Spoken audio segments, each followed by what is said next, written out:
Jóvenes, buenas noches. Vamos a iniciar con la resolución del segundo examen CEPREVAL, ciclo A 2026, acompañado de Richard Wagner. Nuevamente, debido a que en palabras de Friedrich Wilhelm Nietzsche, Wagner es el contraveneno que todo peruano o que todo alemán necesita.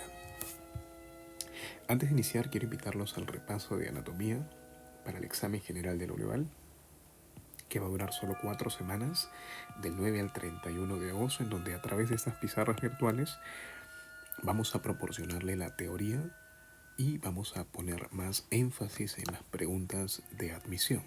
Sí, a diferencia de los cursos previos que hemos realizado, este es un repaso en donde el trabajo se circunscribe a poder repasar juntos los problemas o preguntas de admisión más frecuentes. Iniciamos.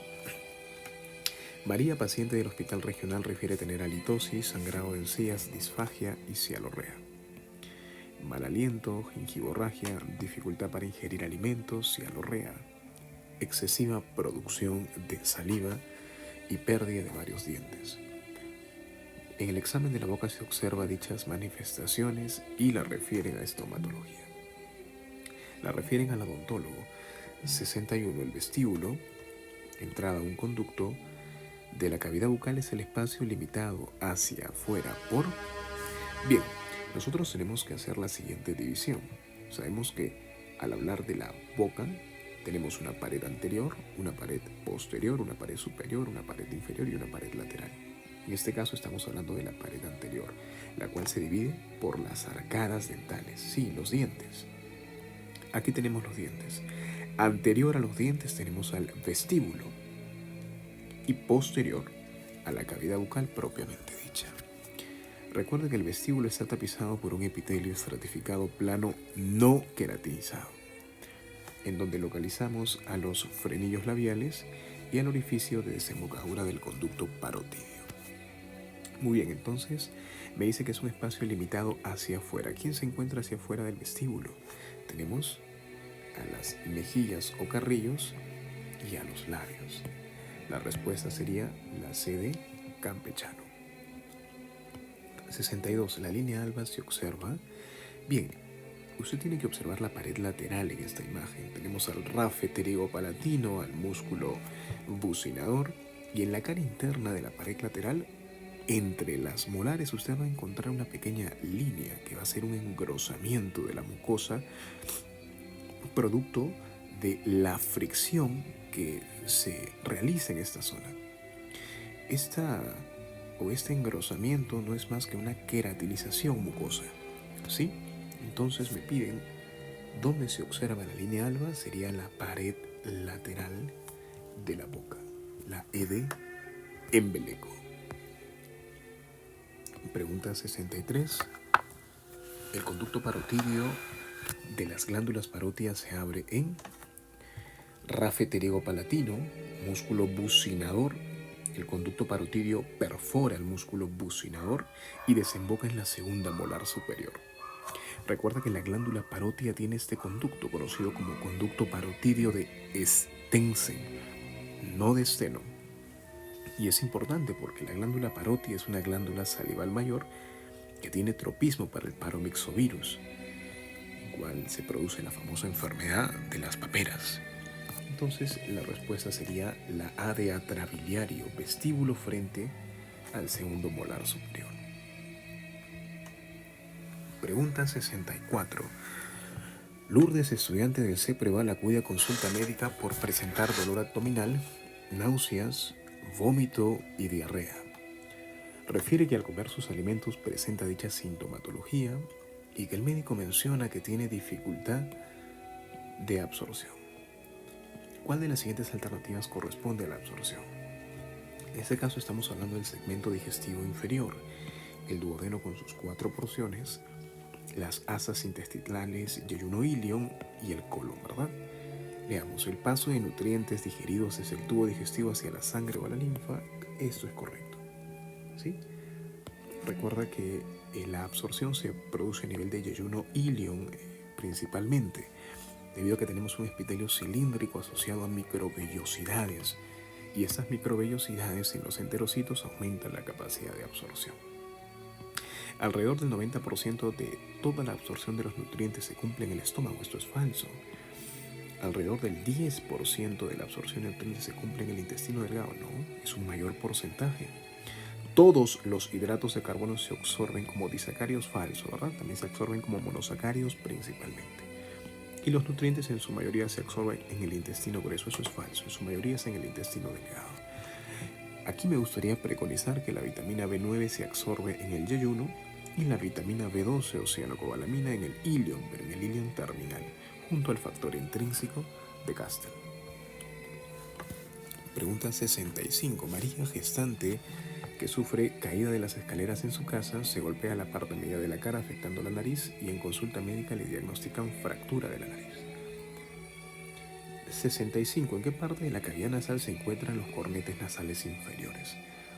Si usted recuerda, el cornete inferior o los cornetes forman parte del viscerocráneo, a diferencia del cornete superior y del cornete medio. Mira, en una visión lateral aquí tenemos a los cornetes y acá estaría el cornete inferior. Y aquí tendríamos a la nasofaringe y esta vendría a ser la amígdala faríngea de Luschka, formando el techo del famoso anillo linfático de Waldeyer. Bien, entonces el cornete inferior se encontraría en la pared lateral, porque la pared media la vendría a formar el tabique nasal. Sería pared lateral, DD draconiano. 66. ¿Qué borde del hueso Vomer se articula con la lámina perpendicular del etmoides? El hueso Vomer también forma parte del viscerocráneo. Y aquí tenemos el famoso septo nasal. Tenemos a la lámina perpendicular del etmoides y tenemos al famoso hueso Vomer. Vamos a ver. El hueso Vomer, caballeros, va a tener bordes, 4 bordes. Un borde superior, donde vamos a encontrar las alas del Vomer que se articulan con la cresta esfenoidal. Un borde anterior, un borde posterior y un borde inferior. En este caso, me preguntan qué borde del hueso Vomer se articula con la lámina perpendicular del etmoides. Sería el borde anterior. La clave sería la alternativa C de campechano. 67. ¿Con qué borde y de qué hueso se articula la cresta esfenoidal que pertenece a una vista anterior del hueso esfenoides? Bien, miren, aquí tenemos una vista lateral, tenemos a la famosa cresta esfenoidal, y si usted recuerda, el esfenoides tiene partes, unas alas menores, conocidas como apófisis ingracias, unas alas mayores, un cuerpo y unas apófisis pterygoides. Aquí, anterior al yugo esfenoidal, vendríamos a encontrar la famosa cresta esfenoidal. Y esta se articula, jóvenes, con el borde superior del Vomer. Y por ende aquí no habría clave. Ahora usted dirá, pero también se puede articular con la lámina perpendicular del etmoides. Pero lea lo que dice la pregunta. ¿Con qué borde y de qué hueso se articula la cresta esfenoidal? Veamos lo que nos dice el libro de Anatomía Humana de Latarjet y Ruiz-Liard en su 5ª edición, página 77. Dice lo siguiente. En una vista inferior, corresponde a la nasofaringe, presenta el plano medio una cresta saliente que forma el famoso pico o cresta esfenoidal que se articula con el borde superior del Vomer. Borde superior del Vomer. Lo mismo en la página 90, cuando describimos el hueso Vomer, el borde superior presenta las dos alas del Vomer abiertas hacia adelante en un ángulo diedro, formando un canal orientado de adelante hacia atrás y de arriba hacia abajo que se articula, ahí lo dice, con la cresta esfenoidal. Por ende sería el borde superior del Vomer, y aquí no habría respuesta porque tenemos borde inferior, borde posterior y luego su relación con la lámina perpendicular del etmoides. En la 67 pues no habría clave, ¿no? Pregunta 68. Marca la alternativa verdadera. Juan aspiró un objeto en las vías respiratorias y en la radiografía de tórax se evidencia la presencia de un objeto a nivel de los bronquios. Bien, tenemos que el aparato respiratorio se divide en una zona de conducción y una zona respiratoria. ¿Sí? Tenemos a la tráquea. La tráquea se bifurca a nivel de T4 y T5 en el ángulo de Lois. Aquí tendríamos al espolón traquealo-carina. Y tenemos la división o bifurcación de orden 0. Un bronquio derecho que es vertical, ancho y corto, y un bronquio izquierdo que es horizontal, es menos ancho y es más largo.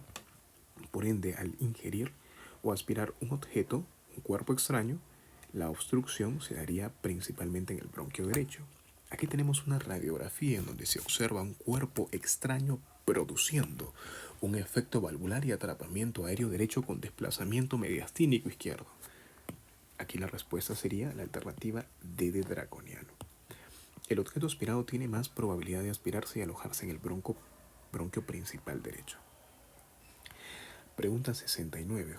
Jean acude a un control médico de rutina y registra una presión arterial de 170/85. Está incrementada la presión. Por tal motivo le medican y solicitan exámenes auxiliares. Si usted se da cuenta, sobre todo la presión sistólica es la que se encuentra incrementada. Tiene la pared más gruesa de las 4 cámaras. De las 4 cámaras, la pared más gruesa, con un paciente que tiene una presión sistólica en 170, nosotros pensamos en los ventrículos, en este caso sería el ventrículo izquierdo. Y sí, en pacientes que tienen una hipertensión arterial, vamos a ver que se produce una hipertrofia del ventrículo izquierdo. Entonces la alternativa sería aquí la AD, atrabiliario.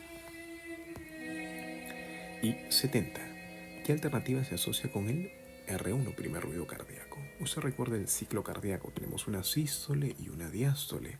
La sístole inicia con la contracción isovolumétrica y la contracción isovolumétrica inicia con el cierre de las válvulas auriculoventriculares que indican el primer ruido cardíaco.